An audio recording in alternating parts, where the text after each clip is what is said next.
The need for revision total hip arthroplasty is expected to increase dramatically over the next 2 decades.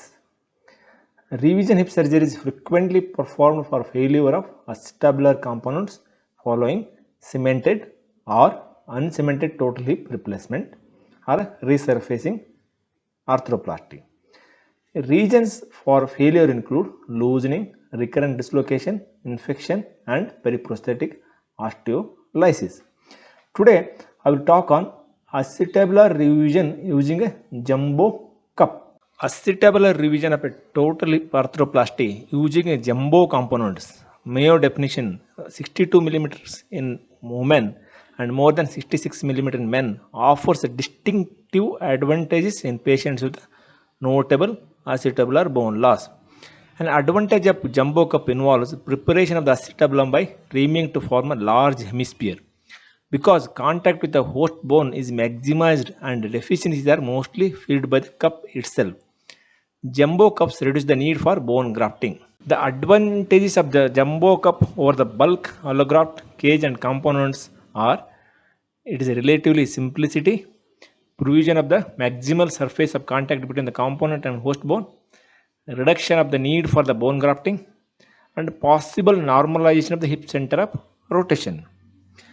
Uncemented jumbo cups are commonly used for acetabular revision because they are technically straightforward to implant and provide good intermediate term results. Coming to the disadvantages, it may not restore bone stock, may ream away posterior wall or column, screws are required for fixation, may raise hip center of rotation, and high rate of dislocation. Coming to the technical aspects of the jumbo cup usage, you have to expose the acetabulum properly. Good exposure is a must. Remove the wound component, cement and fibrous tissue. Access for the discontinuity in the columns of the acetabulum and walls. Acetabulum should be gently prepared with use of a hemispherical reamers to gauge the size of the revision component. Place a successive larger reamers. Fill the acetabulum from the bottom. Use a 2 mm larger cup than the final reamer. Use 3 to 4 screws for the fixation, and have to be very careful in the neurovascular structure anatomy. You should know where the nerves and vessels lie in the surgery.